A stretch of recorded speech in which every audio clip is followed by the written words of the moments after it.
Good morning guys. So yan. Maka tayo magluluto ng lunch. Ang menu natin for today is adobong manok. Para madali kasi tayo ay lalarga. Aalis. Kaya maganda tayo magluluto ng lunch. Habang nagprepare ko dito, ako ay nagprepare ng pausayin ng mga bata sa meatloaf. Kanilang ansa. Then meron tayo dito ng bawang. And then, sibuyas. Mag-aadobo tayo ng chicken. Madaling lutuin lang. Walang kahirap-kahirap.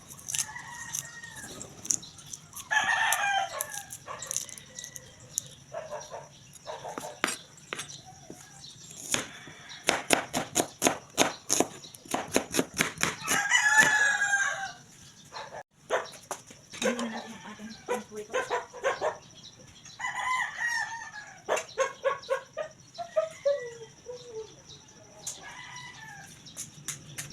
yan. Ito na. Pwede natin ito. Maglagay din tayo ng dalawang patatas.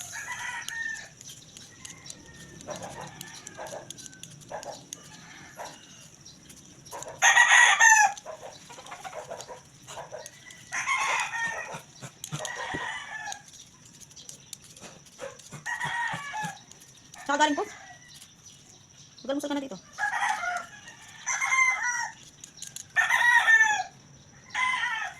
Ito na, hinugasan ko na ang aking mga patatas. Iwain lang natin siya guys. Iwain lang natin siya.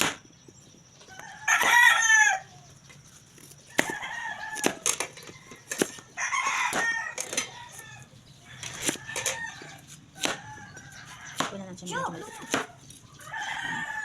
Pinagkakal tayo ng adobong manok. Ito nyo naman, oh. Sarap ng kain.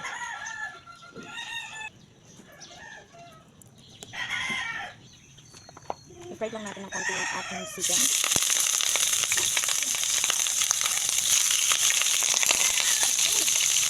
Ito nyo guys.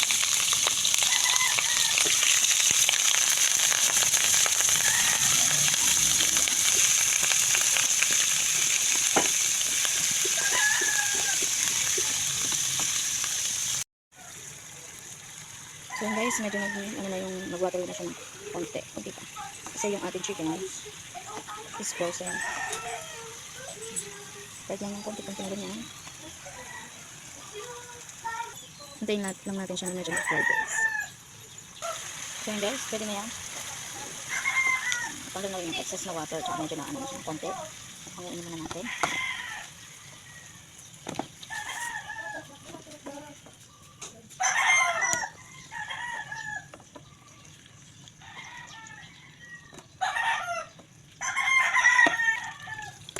Yan guys, patuloy muna natin ang ating mga patatas.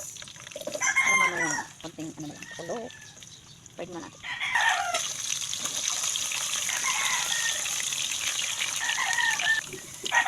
So yan, pwede na to. Pwede na natin mga patatas. Hanguin muna natin. Hanguin muna natin sa gakan. Pagkirapan.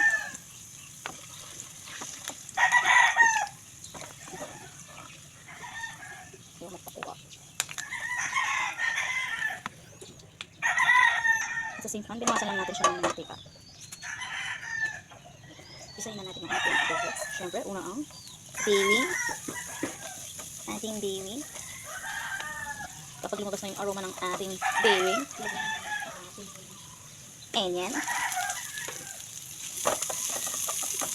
Ate, bilisan mo dyan. Bilisan mo kumain. Malilate ka. Ate Nami. Balik natin yung ating chicken. Tignan natin sa mga buti.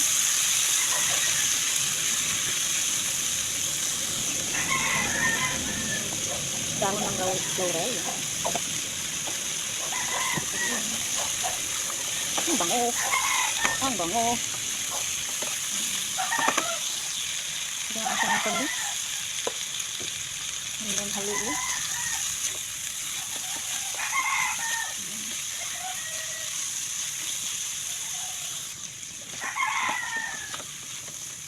Nauna na si kuya. Wow. Ate, bilisan mo. Kapag ganyan siya guys, kapag ganyan natin siya ng toyo ni Badjok. Lagyan natin siya ng toyo ni Badjok. Gawin natin. Para makot ng maayos yung mga chicken ng toyo ni Badjok.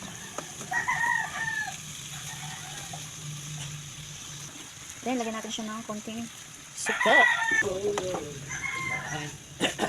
Pag medyo tuyo na siya, lagyan natin siya ng konting tubig. Di pala konti, isang basang tubig. Then, lagyan natin siya ng konting sukal. Lagyan natin siya ng chicken nor cubes. Ayan. Pag kumukulo na siya, lagyan na natin yung ating mga potato. Natakpan ulit. Patuyuin lang natin.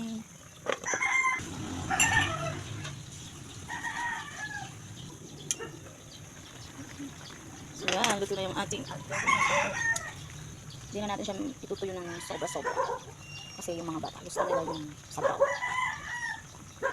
Yum. Yum, yum, yum, yum.